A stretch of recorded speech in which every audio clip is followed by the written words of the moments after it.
Hello and welcome to Modern Toy for Reviews. Today I'm going to be starting a 4-part review for the Mcfarlane DC Multiverse Last Night on Earth Bane Build-A-Figure Wave.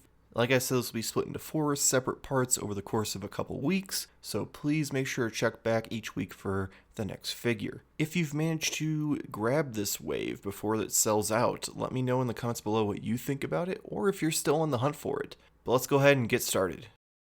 Alright, this episode I'm taking a look at Batman, so first we're going to just look at how he turned out. The head sculpt is really well done, I will give him that. The stitching throughout the mask, the straps for his ears. Kind of sad that there's no paint on the buckle for it, but I can kind of forgive it. His mouth, though, does have like some coloration and shading on his lips. You've got those white eyes. Kind of to go all the way around here. It looks really good. Then you've got like the collar with the straps on it, and then going down into the chest, you've got all the tears and everything in his straitjacket. You got the big W on it. You do have his like belt and straps going down. Got different pouches throughout there. Sadly, no shading on them though. And they do have this little loop here on the side, you can see. And what that is for is to fit the police baton. However, because of the just kind of large size they made this thing, it's kind of a little difficult to get in there. So I'm going to have to do it off camera because otherwise I don't think I'd be able to get it in. Just give me a second here. Come on. And there we go. So that's how that looks like, what's in there. It looks really cool. I think it's a little too thick personally, but it is what it is. Moving on to the arms though, you've got all sorts of seams and wrinkles. This irritates me though, the fact that the top of the forearm, which is clearly part of the straitjacket, made no effort to paint it, just left it brown. I'm really disappointed in that, kind of takes away from it. And then you do have all the straps and stuff on his wrist for his gauntlets, and then even his hands, like they made sure to paint the fingers. You got the wrinkles in the gloves. Moving on to the legs, it is a little darker, a little more shaded, has like a wash almost. Got a lot more wrinkles in it, some tears throughout there, and then it really does stand out that it's kind of a little better than the top. And then he's this guy's basic combat boots. Really well done. The sculpt's pretty good. I really like the way the bottoms look for him. Little, like, thicker lines in there.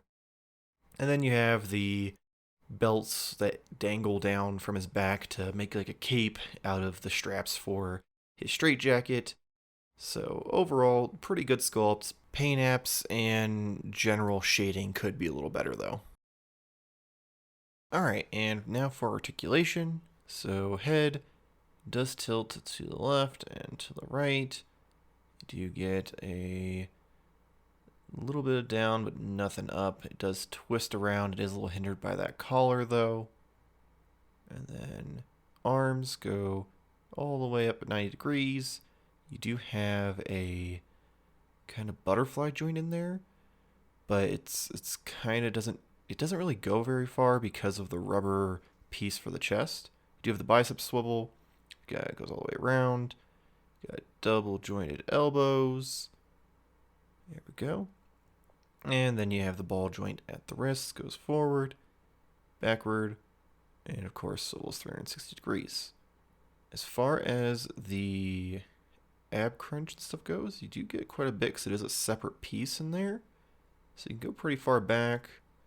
Forward's a little hindered by his belt though. You do get some left and right action. And then, of course, you can twist it. And then, moving on to the legs. They would go out 90 degrees, but it's a little hindered by the bottom of the rubber piece there. Goes pretty far forward, pretty far back. No thigh swivel, though, because of these weird hip joints. But you do have double jointed knees. And then you have the ball joint for the ankle, which can get pretty far forward, pretty far back, and then you can kind of finagle it so you can get different angles, which is nice. So if you do decide to put it in different poses, you do have the option. And then you do have the toe articulation, which is a little tight, but still can go. And overall, quite a bit. Some interesting choices, but quite a bit of articulation. All right, last up is accessories. We're going to start with the Joker head in a jar. I'm actually really impressed with this. But on the prototype images, I was real disappointed, but they kind of knocked it out of the park. They got that nice red, kind of dusty look to it from him being out in the desert for so long. Got some great sculpt on the actual like lantern like metal pieces.